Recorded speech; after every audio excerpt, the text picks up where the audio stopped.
Est-ce que quelqu'un peut maintenant aussi acclamer pour le Moto roi? moko abetela Nzambe maboko malamu. Ah, mais je pensais que tu pouvais faire mieux que ça. Sala yango malamu koleka. À lui la gloire, à lui l'honneur, Yende lokumu, la yende masanjoli. magnificence. Et c'est là pour l'éternité. Nous bénissons le Seigneur. Veuillez reprendre vos places. Topamboli nkolo bokoki kozonga na bisika na bino akofanda. Nous remercions les amis qui nous ont animés ici. Vraiment, nous entrons dans un autre rythme de louange et d'adoration. Topesi matondi na baninga bikoro, penza tokoti na rythme mususu masanjoli. Prochainement, je pense que les gens vont récupérer les réflexes d'antan et commencer aussi à bouger dans cette salle ici. Bala sima ba misuba na koningana na we esika. Que Dieu soit loué. Tika ete nzamba zwa lokumu. Il a des variétés et des variétés de louanges. Azana balolenge ya balolenge ya masanjoli. Que Dieu vous bénisse. Zambe apambola bino. Nous voulons continuer dans notre sujet de tout le temps. Tolingi tokoba mama likambo na biso ya tango nyonso. Vous savez, aujourd'hui, l'aumônerie universitaire protestante fête les 50 ans d'existence. Et la plupart d'aumôniers se retrouvent là dans un culte, et moi je suis retenu ici. Donc je vais les retrouver un peu plus tard. Mais c'est pour montrer qu'il y a 50 ans depuis que Dieu a commencé à toucher les gens au sein des universités jusqu'à ce jour.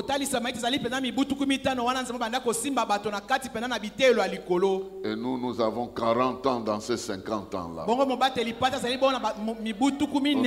toujours à l'intérieur depuis 40 ans dans ces 50 ans. Nous étions en train de parler l'autre fois de comment nous pouvons rayonner la gloire de Dieu sur la terre. Et nous avons dit que Dieu nous a donné plusieurs images pour nous faire réfléchir. La première image que nous avons vue la fois passée, c'est l'image de la sémence dans un champ où il y a les blés et les mauvaises herbes. Et que c'est Dieu qui a semé les blés et le diable a semé les mauvaises herbes. Et que dans ce monde nous évoluons ensemble. Et ceux qui appartiennent à Dieu et ceux qui appartiennent au diable.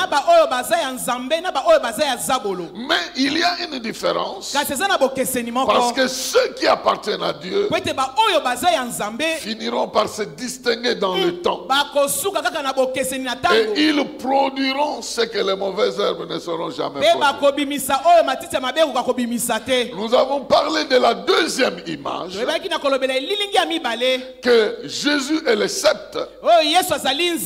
Nous sommes des branches. Et le Père est le vigneron. Et parce que le Père est le vigneron, nous sommes les branches.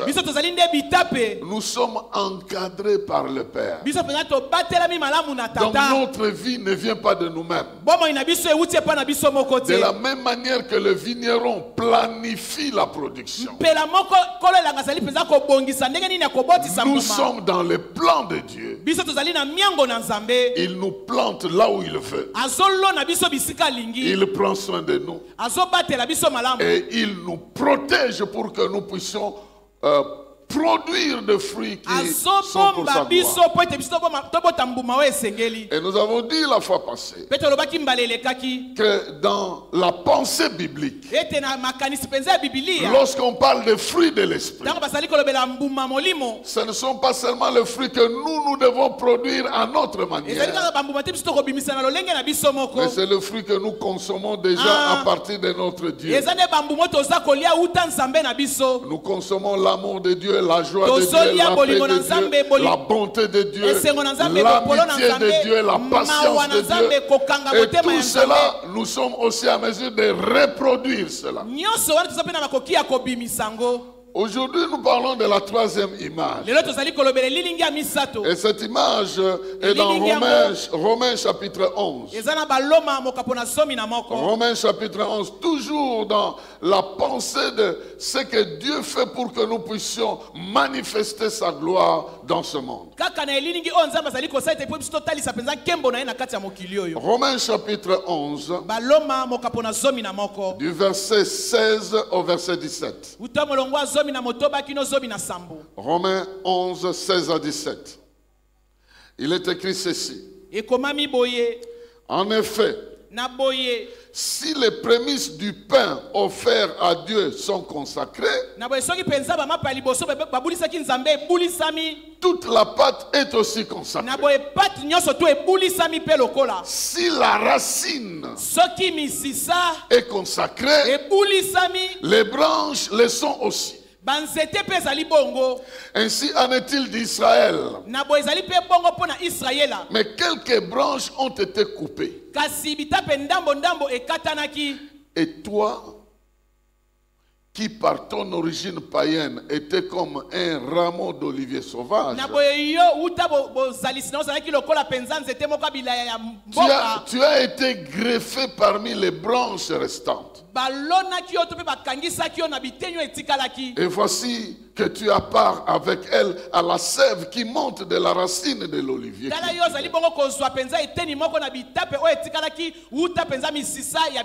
Tu reçois la même sève de l'olivier cultivé. Maintenant, quelqu'un peut dire Amen. Maintenant, je peux entendre très bien ton Amen. La troisième image, ce que la Bible nous apprend, du moins pour nous les non-juifs, que nous sommes les branches de l'olivier sauvage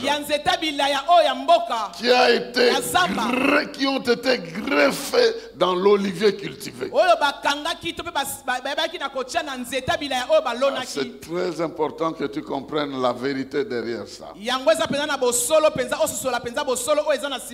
Et je viens t'apprendre que tu as été greffé. Et parce que tu as été greffé, tu vas subir le sort des branches greffées. Donc aujourd'hui, nous voulons exploiter l'image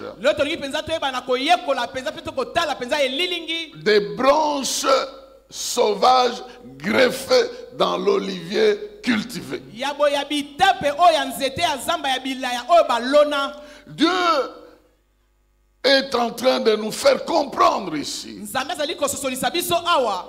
qu'il s'agit d'une réalité très importante. C'est l'apôtre Paul qui est en train de développer cette notion. Il est en train de dire que Israël a été planté selon l'alliance que Dieu avait faite avec Israël. L'image derrière l'olivier ici nous retrace un peuple dans l'alliance. Comment un peuple devait évoluer dans l'alliance. Israël a été connecté à Dieu par l'alliance. Et par l'alliance, comme nous allons le voir, ils avaient droit aux promesses de Dieu. Ils avaient droit à la bénédiction de Dieu. Ils avaient droit à la protection qui viendrait dans le cadre de l'alliance. Donc ici, Dieu se présente comme un oliveron. Donc les vignerons, c'est celui qui produit la vigne. L'oliveron, c'est celui qui produit l'olive, qui exploite les oliviers. Donc Dieu fait fonctionner tout un peuple dans le cadre d'une alliance. Vous serez mon peuple et je serai votre Dieu. Et Israël a reçu la bénédiction. Dans ce cadre-là, Israël est sorti de l'esclavage de 4 siècles de l'Égypte. Dans cette alliance-là, Israël a traversé le désert autant d'années possible. Dans cette alliance-là, Israël a été implanté sur la terre promise. Dans cette alliance-là, Israël continue à exister jusqu'aujourd'hui. Mais Dieu a voulu renforcer cette alliance-là en la changeant de l'ancienne à la nouvelle alliance. Dans l'ancienne alliance, il a envoyé Moïse. Dans la nouvelle alliance, il envoie Jésus-Christ. Mais la Bible nous dit, il est venu chez les siens, mais les siens ne l'ont pas accepté. Il est venu chez les siens, les siens ne l'ont pas accepté. Alors parce que les siens ne l'ont pas accepté, Dieu est allé prendre un autre peuple étranger à l'alliance pour le connecter à la nouvelle alliance. C'est ça l'image des oliviers sauvages qui sont en train d'être greffés. C'est pourquoi la Bible dit, il est venu chez les siens, les siens ne l'ont pas reçu. Mais à tous ceux qui l'ont reçu, à ceux qui croient en son nom, il leur a donné le pouvoir de devenir enfants de Dieu. Donc ils ont maintenant le droit, comme l'ancien peuple que Dieu avait placé dans l'alliance. Ça c'est l'image que Paul est en train de prendre pour nous montrer que nous aussi, nous faisons partie de cette alliance. Et j'aimerais lire un texte qui confirme cela un peu bien avant d'avancer. C'est Ephésiens chapitre 2, versets 11 à 13. Avant que nous puissions comprendre les vérités fondamentales cachées derrière ça.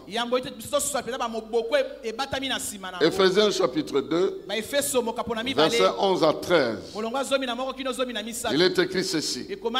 C'est pourquoi, vous qui portez dans votre corps la preuve que vous n'êtes pas des Juifs, et qui donc êtes traités d'incirconcis par ceux qui se disent les circoncis,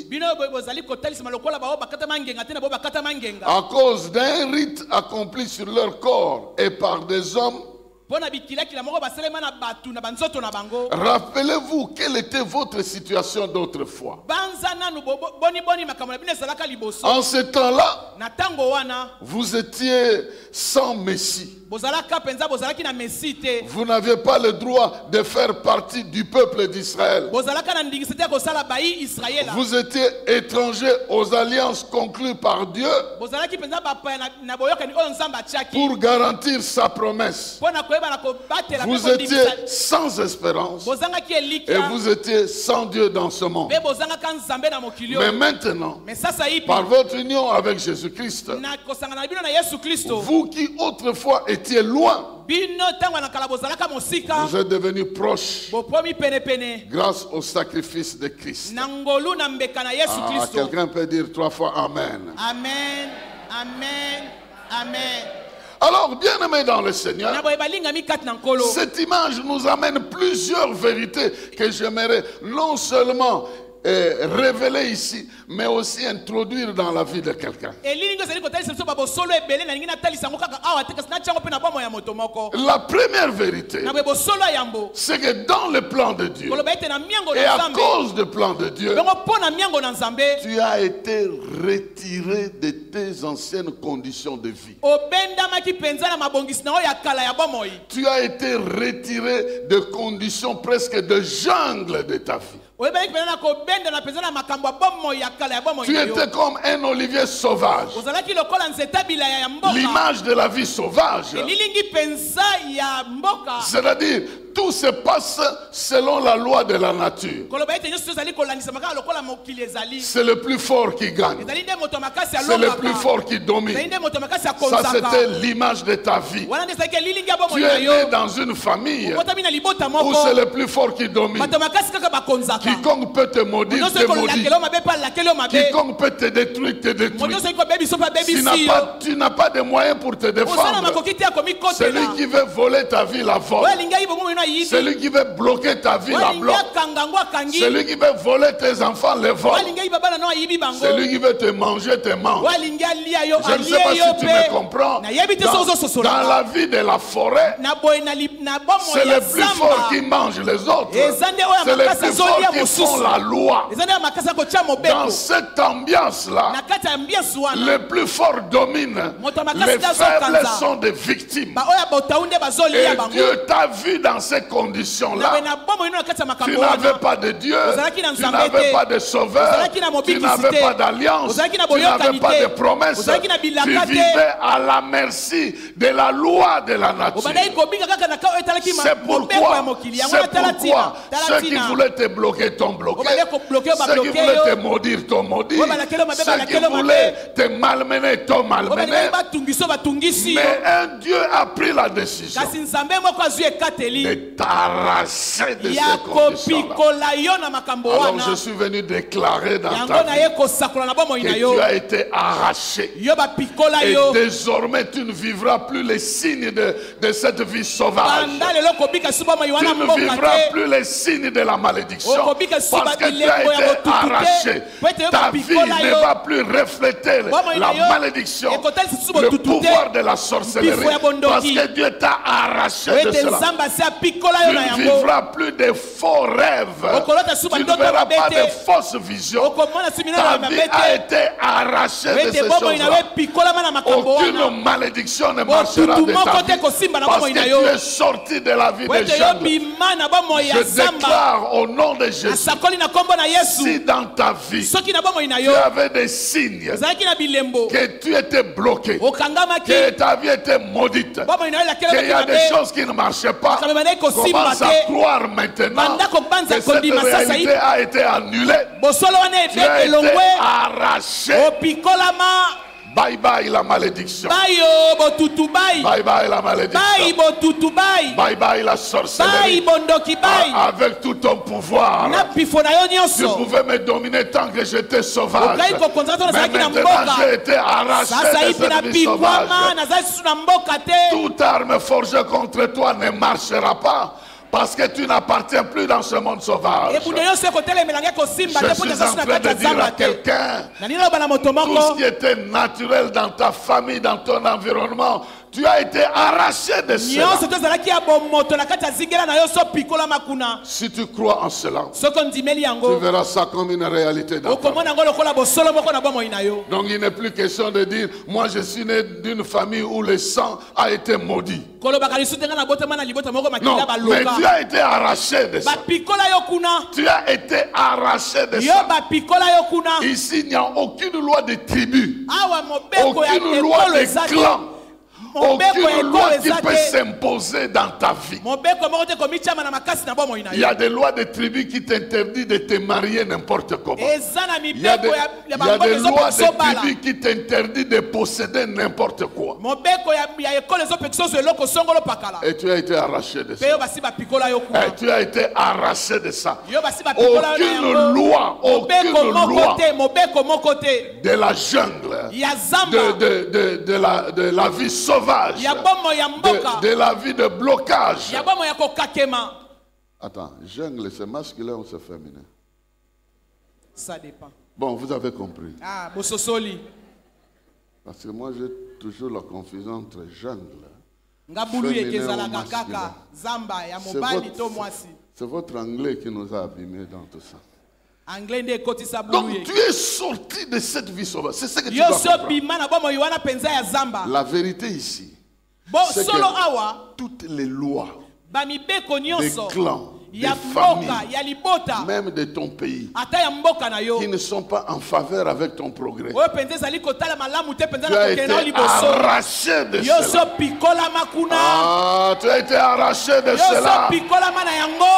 Toutes les anciennes alliances, l'alliance de la tribu, l'alliance de la famille, l'alliance envers qui ou contre qui, tout ce qui a été signé dans les ténèbres, tout ça est annulé parce que tu es détaché. Tu n'attrapes plus la sève de cet olivier sauvage. Et tu dois croire en ça. Tu dois croire qu'à partir de maintenant, je ne veux voir aucun signe de ces histoires de la vie sauvage. Ni en toi, ni dans tes enfants, ni dans ton travail, ni dans tes affaires. Rien. Tu es totalement détaché. Maintenant, si quelqu'un vient te dire, vous savez, en principe, dans notre famille, quelqu'un ne peut pas réaliser ce que tu fais. Tu dis, effectivement, c'est vrai, parce que j'ai été arraché de ça. Ça, c'est la première réalité, j'ai été arraché. Quelqu'un qui est arraché est arraché. Ça, c'est la première chose. La deuxième chose que tu dois comprendre, que d'après Dieu, tu es bénéficiaire de tout ce que Israël a reçu comme promesse. Parce que tu es maintenant attaché à la vigne, à l'olivier. Donc tu as droit à la même sève. Tu as droit à la même sève. Ça veut dire quoi? Ça veut dire tel il a parlé à Abraham, tel il te parle aujourd'hui. Dans le cadre de cette alliance, tel qu'il a promis à Abraham, tel qu'il te promet aujourd'hui. Qu'est-ce qu'il a promis à Abraham? Je rendrai ton nom grand. Je suis en train de parler à quelqu'un. Je rendrai ton nom grand. Tel il a promis à Abraham, tel il te promet aujourd'hui. Il rendra ton nom grand. Parce que tu as la même sève que Israël. Quel est ce pays-là qui est autant dangereux et mystique comme Israël sur la planète? De la même manière qu'il a soutenu Israël, il soutiendra ta vie. Les racines d'Israël, c'est le serment que Dieu a prêté devant Abraham. Que je te bénirai. Je bénirai ceux qui te béniront. Je maudirai ceux qui te maudiront. La Bible dit que Dieu, ne pouvant pas prêter serment devant quelqu'un parce qu'il est le plus grand, il a juré sur lui-même. Aussi longtemps que je suis Dieu, je bénirai Abraham. Les gens seront bénis par lui. Ceux qui le béniront seront bénis. Ceux qui le maudiront seront maudits. Maintenant je te dis, tel il a dit à Abraham, tel il le confère à toi aujourd'hui. Parce que tu as été greffé. Et maintenant je te déclare, Dieu te bénit. Dieu béni de l'Éternel. Ceux qui te bénissent seront bénis. Ceux qui te maudissent seront maudits. Ceux qui te bénissent seront bénis. Ceux qui te maudissent seront maudits.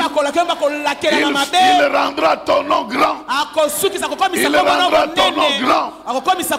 Il fera de toi la source de bénédiction d'autres personnes. Tu deviendras la source de bénédiction d'autres personnes. Ce qu'il a dit à Abraham, tel il a fait pour Abraham, tel il le fera pour toi. Parce que tu es connecté à la même... Est-ce que tu me comprends? que tu es dans cette logique-là de l'olivier cultivé qui bénéficie de la même sève qu'Abraham avait bénéficié. N'envie plus Abraham. Regarde la vie d'Abraham dans ta propre vie. Oh, tu deviens la source de la bénédiction des autres personnes. Je me réjouis pour ta famille parce qu'elle obtient une source de bénédiction. De la même manière que le monde est béni par Abraham. S'il a fait ça pour Abraham, il fait ça pour quelqu'un ici. Il rendra ton nom grand, il rendra ton nom puissant, il rendra ton nom élevé. Ceux qui te bénissent seront bénis, et ceux qui t'attaquent seront attaqués. Ce qu'il a fait pour Abraham, il le fait pour toi. Ce qu'il a fait pour Israël, il le fait pour toi. Qu'est-ce qu'il a dit à Israël? Tu seras la queue et non la tête. Il a dit à Israël, tu seras la tête et non la queue. Est-ce que quelqu'un peut recevoir ça ici? Parce que tel il a dit à Israël, tel il est en train de te dire aujourd'hui, il rendra ton nom grand par rapport à la bénédiction d'Abraham, mais il fera de toi la tête et non la queue, parce que tu es attaché aux mêmes conditions qu'Israël. Je prie que ta forme change. Si tu avais la forme de la queue, en train d'être traîné par n'importe qui, que ta forme change, que cette queue devienne la tête, et que les gens comprennent que Dieu t'a changé. Il t'a détaché de l'endroit où tu considérais la queue, et il t'a greffé à l'endroit où tu dois être considéré la tête. Oh, qu'on ne te commande plus. Qu'on ne t'entraîne plus sur des voies que tu ne voulais pas. Mais Dieu te donnera la force. De la même manière que la tête bouge pour refuser, ce que tu refuseras sera refusé. Ce que tu accepteras sera accepté. Vous savez, la tête et la queue bougent. La queue bouge par obéissance et par soumission. Mais la tête bouge par décision. Je ne sais pas si vous comprenez les anges. Regardez le chien. Quand il bouge sa tête, c'est par soumission. Il veut se soumettre, il veut recevoir les ordres. Regarde, quand le serpent bouge sa queue, pour la plupart, quand le serpent bouge sa queue, c'est que sa tête est déjà menacée. Et il est en train de se débattre. Mais quand c'est la tête qui bouge, il va accepter ou refuser. Parce que c'est l'endroit qui prend des décisions. Dans ta vie, c'est la chair qui décide. C'est la malédiction qui décide. C'est le mauvais sort qui décide. Maintenant que tu es greffé, tu bénéficies du Saint-Esprit. Comme dans la vie d'Israël, tu deviens la tête. Ce que tu lis est lié. Ce que tu délies est délié. Qu'il en soit ainsi. Au nom de Jésus-Christ. Tel il a béni Israël, tel il te bénit aussi aujourd'hui. Il y a plusieurs bénédictions que Jacob a reçues de la part de Dieu, qu'il peut transférer dans ta vie aujourd'hui. Dieu s'est révélé à Jacob. Je serai avec toi. Je ne t'abandonnerai jamais. Je ne te délaisserai jamais. Où que tu ailles, je serai avec toi. Et Jacob va ainsi dire un jour à Laban, j'ai été chez toi, tu as voulu me dribbler, mais le Dieu qui est avec moi n'a pas voulu que je sorte les mains libres. Ainsi parle le Seigneur dans ta vie. L'on ne te dribblera pas, l'on n'abusera pas de toi, parce qu'il sera avec toi. Tu sortiras gagnant au nom de Jésus. Ah, mais il y a des gens qui ne pourront plus abuser de toi, tricher avec ta vie, parce que Dieu prend soin de toi. Tel il a fait à Jacob, tel il le fera dans ta vie. Je suis en train de parler à quelqu'un ici. S'il a fait ça à Jacob, bon, Jacob n'est plus là, c'est toi qui es là. Il t'a greffé dans la nouvelle alliance, dans l'alliance avec Jésus. C'est toi.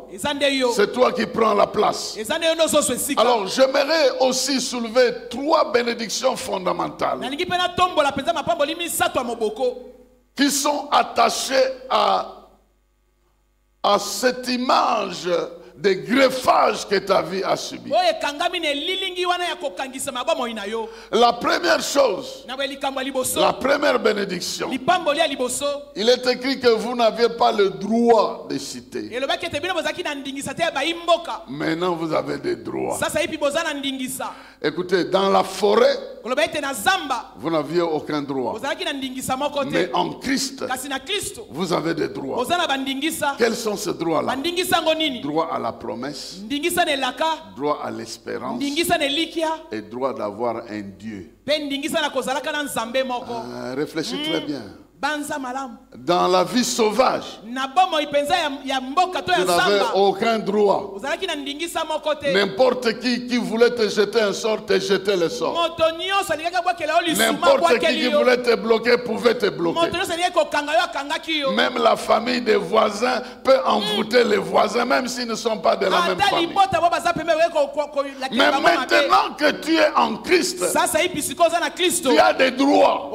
Donc tu as des choses que tu dois obtenir parce que Dieu t'en donne le droit.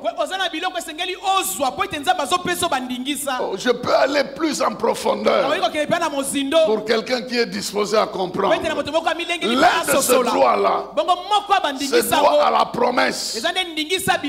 La promesse. Imaginez-vous quelqu'un qui vit sans promesse.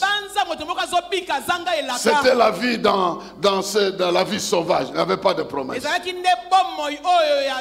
Mais maintenant que tu es greffé en Christ, tu as quitté la condition d'un chômeur pour avoir la condition de quelqu'un qui a signé un contrat. Parce que dans le chômage, il n'y a aucune promesse.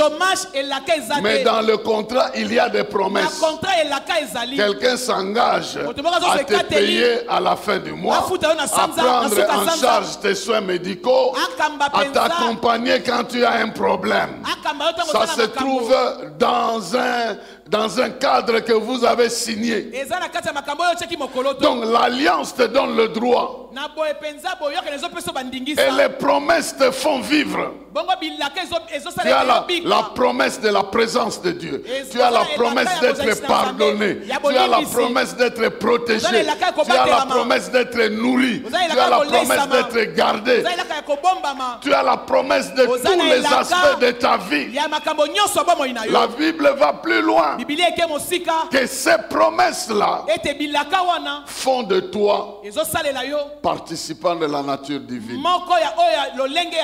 C'est le dernier texte que je vais lire aujourd'hui. Il est écrit ceci dans 2 Pierre chapitre 1 verset 3 à 4. 2 Pierre chapitre 1 verset 3 à 4.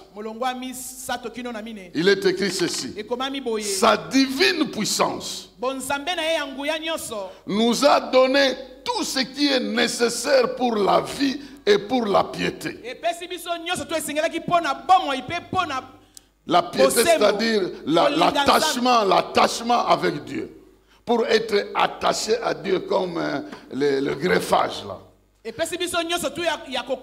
En nous faisant connaître celui qui nous a appelés par sa gloire et par sa force. La gloire et la force de Dieu nous assurent les plus grandes et plus précieuses promesses. Ainsi, grâce à ces promesses-là, vous pouvez fuir la corruption qui existe dans ce monde par la convoitise et devenir participant de la nature divine. Dieu t'a donné les promesses pour que tu participes à sa divinité. La sève qui monte là, la puissance de l'esprit, t'amène des promesses de Dieu alors que tu avais des expériences de la vie sauvage. Maintenant il te dit, ne crains pas, Dieu est avec toi. Tu ne vivras plus ce que tu as vécu dans le passé.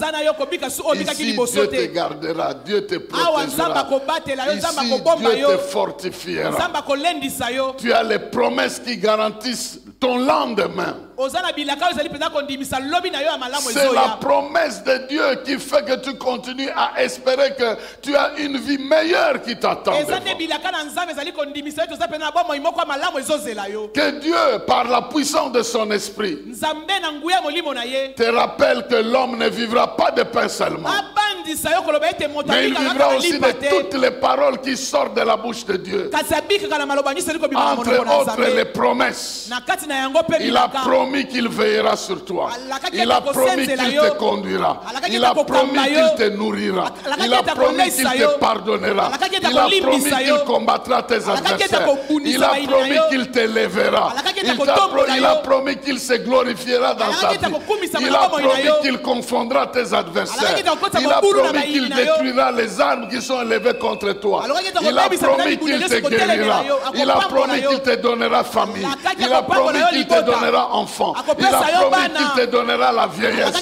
Il a promis qu'il te gardera. Il a promis que depuis le ventre de ta mère, il sera avec toi pour garantir ta vie. Il a promis qu'il restera le premier dans ta vie et qu'il s'élèvera le dernier dans ta vie. Il a promis.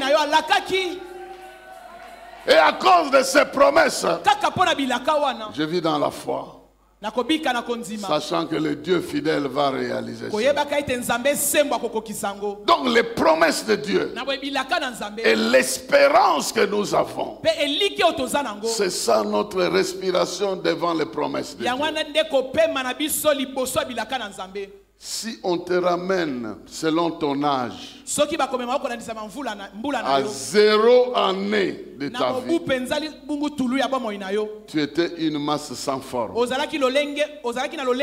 Mais maintenant, ce que tu es ici n'a rien à voir par rapport à ce que tu étais en ce moment.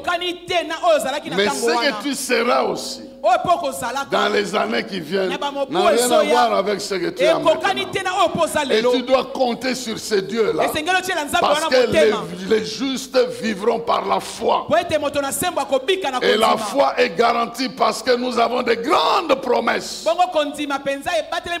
as de grandes promesses. Les promesses données par celui qui a la capacité de les réaliser. Ta vraie richesse dans la vie, ce sont les promesses de Dieu dans ta vie, qu'il va transformer en réalité quand le temps arrive. Et maintenant je proclame qu'il y a un temps où tu dois moissonner ce qu'il avait prévu pour toi. Donc ces promesses nous font participer à la divinité. Tu as droit aux promesses, tu as droit à l'espérance, mais tu as aussi un Dieu Un Dieu, c'est le répondant de ta vie. Dieu, c'est le répondant de ta vie. C'est-à-dire, quand tu arrives à un niveau où tu ne sais où aller, que faire, il faut un Dieu. Il te faut un Dieu. Et ce Dieu-là se présente, je serai ton Dieu et tu seras mon peuple. Et ce Dieu-là va accomplir les choses dans son alliance. C'est comme pour un travailleur. La société est le répondant dans ses besoins. Dès qu'il a un problème, il va se retourner à la société. Et la société va voir les conditions qu'ils ont prévues dans les contrats. Et ils vont agir en conséquence.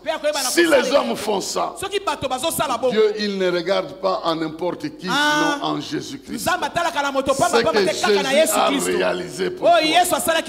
Tel il a fait, tel il le fera aussi dans ta vie. C'est pourquoi je suis venu déclarer que ton Dieu est vivant et il agira. Ton Dieu connaît. Ton Père connaît les problèmes. Ton Père sait qu'il va intervenir.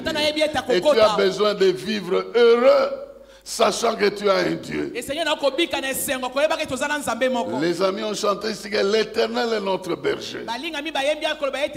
Et parce qu'il est notre berger, nous ne manquerons de rien. Ah, je détruis tout ce que tu manques pour qu'à la place des manques, tu puisses recevoir ce qu'il te faut. Que ce qui t'empêche d'avoir soit détruit au nom de Jésus-Christ. Si c'était un mauvais sort, si c'était une malédiction, si c'était des conséquences de quoi que ce soit, c'est brisé dans le nom de Jésus, parce que tu as été arraché de ces choses-là. Tu es connecté à un endroit où tu dois toujours avoir la vie, tu dois toujours avoir le salut, tu dois toujours avoir la solution, tu dois toujours avoir la réponse, tu dois toujours avoir l'intervention de Dieu. Et il n'en sera pas autrement. Il en sera ainsi. Parce que tu es greffé, parce que tu es attaché à un Dieu. Écoutez, il est écrit, en ce temps-là, vous étiez sans Dieu. Mais maintenant, vous avez Dieu. Alors, comment vos conditions ne changent pas? Je ne sais pas si je pose la question à quelqu'un. Donc, normalement, tes conditions doivent changer. Parce qu'avant, tu étais sans Dieu. Mais maintenant, tu as Dieu. Et moi, je viens au nom de ce Dieu-là pour te dire que le temps est arrivé où il va démontrer qu'il est ton Dieu. Ouvre-lui ton cœur. Fais-lui confiance et invoque-le de manière particulière comme tu n'as jamais fait. Et il répondra à tes besoins. La dernière chose, c'est que lorsque nous sommes greffés,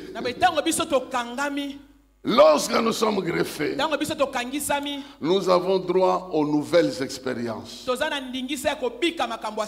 Et ici, je rappelle ce que j'ai dit la fois passée. Quand tu étais olivier sauvage, tu avais des menaces des animaux sauvages.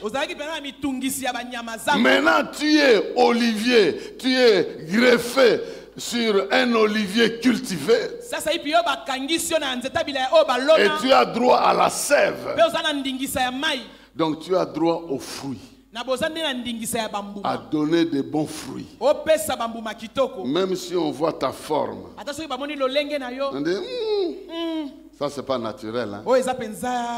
On voit que c'est différent du tronc et c'est différent des autres branches. Ça vient du village. Où est le problème?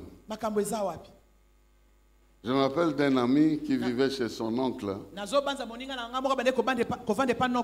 Et la nièce de sa femme, la femme de son oncle, a vu sa carte d'identité qu'il est né dans un village.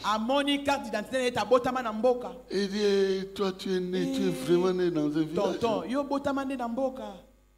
Donc tu es villageois. Et puis il dit, mais c'est vrai.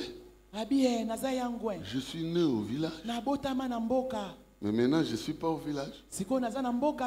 J'ai un diplôme qui me permet de travailler. Je suis sorti des conditions du village pour être dans les nouvelles conditions. Toi, tu es né ici. Tu n'as rien accompli. Nous sommes tous deux dans la ville, dans la même maison. Tu as déjà un enfant dont le papa n'est pas connu. Mais moi j'ai un diplôme et je vais faire le travail. Mais je suis né au village. Où est le problème? On va se moquer de toi. Tu n'as pas une grande taille, tu n'es pas... Mais je suis connecté. Et je consomme quoi? La nourriture que tu consommes. C'est ce que j'ai cité la fois passée. Le fruit de l'esprit. L'amour, la joie, la paix, la bénignité, la bonté, la douceur. Ce que tu consommes, c'est l'amour de Dieu. Je consomme l'amour de Dieu. Dieu m'aime et je réalise tout le temps qu'il m'aime. Tout sauvage que je peux apparaître, mais son amour m'a réparé, m'a restauré, m'a arraché de la malédiction. Maintenant je suis sous son amour. Je jouis de sa paix. Il est le Dieu de paix et moi je consomme cette paix-là. J'ai droit à la paix de Dieu. J'ai droit à la joie du Seigneur. J'ai droit aux bontés de l'Éternel. J'ai droit à la bénédiction ou à l'amitié de l'Éternel. J'ai droit à la patience de l'Éternel. J'ai droit à la fidélité de l'Éternel.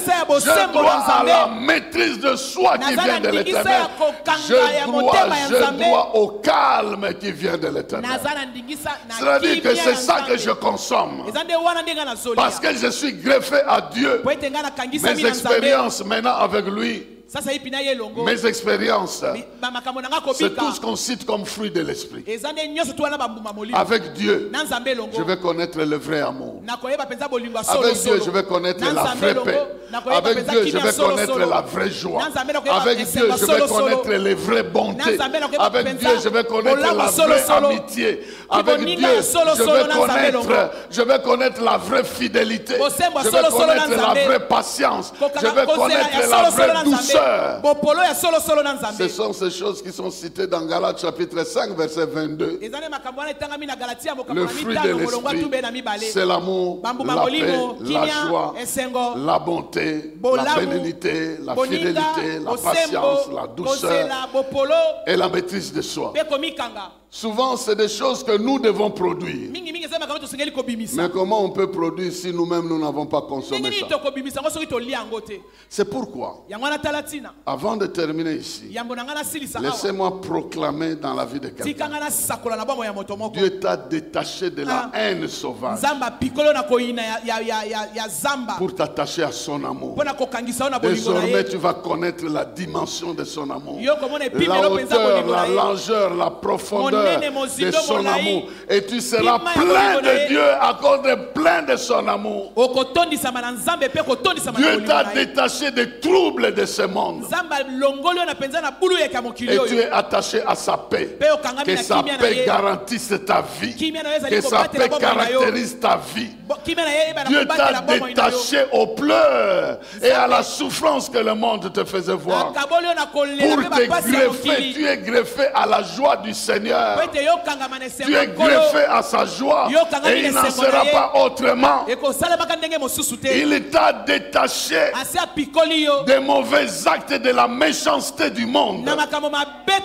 Maintenant tu es greffé aux bontés de l'Éternel. Tu vas vivre toutes les formes de bonté de l'Éternel dans ta vie. Tu es arraché de l'infidélité du monde pour être attaché à la fidélité de Dieu. Dans le monde, il y a de ceux qui t'ont promis qui n'ont jamais réalisé. Dans le monde, il y a de ceux qui t'ont déçu. Mais tu es greffé à la source, tu ne seras jamais déçu. Parce que Dieu va te faire goûter sa fidélité. Qu'il en soit ainsi. De la fidélité de Dieu, tu puisses expérimenter sa bénignité, son amitié profonde. L'amitié du monde, c'est pour vous exploiter. L'amitié du monde, c'est pour vous escroquer. Mais l'amitié de Dieu, c'est pour vous élever, c'est pour vous amener. Et je déclare que ta vie est greffée à l'amitié de Dieu. Ton oliveron fera de sorte que tu jouisses de l'amitié de Dieu. Il est celui qui fera que tu produises l'huile d'olive. Vous savez, les deux arbres mentionnent nos deux qualités. L'image de la vigne montre le vin et la royauté. Donc tu as l'onction royale. L'image de l'olivier montre l'huile et le sacerdoce. Donc tu seras oint pour travailler comme un sacrificateur. Tel il a été, tel tu seras. Tel il a travaillé, tel tu travailleras. Comme il a goûté à l'amour du Père, comme il a goûté aux bontés du Père, comme il a goûté à la bénignité du Père, lui aussi nous a ouvert ça. Et désormais, ta vie devient la source d'un vrai amour. Ta vie devient la source d'une vraie paix. Ta vie devient la source d'une vraie joie. Ta vie devient la source de vraie bonté. Ta vie devient la source d'une vraie amitié. Ta vie devient la source d'une vraie fidélité. Ta vie devient la source d'une vraie patience. Ta vie devient la source d'une vraie douceur et d'une vraie maîtrise de soi. Il y a des choses qui te faisaient parler qui ne te feront plus parler. Comme Paul disait, je discipline mon corps. Ton corps va t'obéir. Il a déjà commencé à t'obéir, n'est-ce pas? Je vais manger, je vais manger. Tu lui dis, c'est mercredi aujourd'hui. Désolé, pas de nourriture, tu attendras. Et le corps va t'obéir. Vous savez, le corps est obligé à vous obéir. Parce que même à des endroits où vous pensez qu'il va désobéir, tu as besoin de te soulager, tu vas à une toilette. Tu cours et puis on dit hors d'usage. Directement, tu reprogrammes la maîtrise de soi. Et c'est ici que c'est hors d'usage. Et puis le corps obéit aussi. Et tu attends une autre occasion. Qu'il en soit ainsi. Qu'il en soit ainsi dans votre vie. Les bénédictions vont vous obéir. Les bénédictions vont vous fuir. Parce que maintenant, vous devez commencer à parler devant ces choses. Et je termine en disant, tel Christ est le roi, tel tu es un roi. Tel Christ est le sacrificateur, tel tu es un sacrificateur. Tu produiras le vin de la vigne, la puissance de l'esprit, pour dominer là où Dieu te met. Et tu produiras l'onction pour servir Dieu avec démonstration de puissance là où il va te mettre. Qu'il en soit ainsi. Au nom de Jésus-Christ. Tu es ainsi béni dans le nom précieux de Jésus. Est-ce que tu peux te tenir debout? Tu peux te tenir debout et faire cette confession avec moi.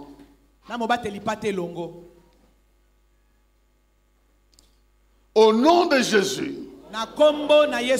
je suis de la nature royale.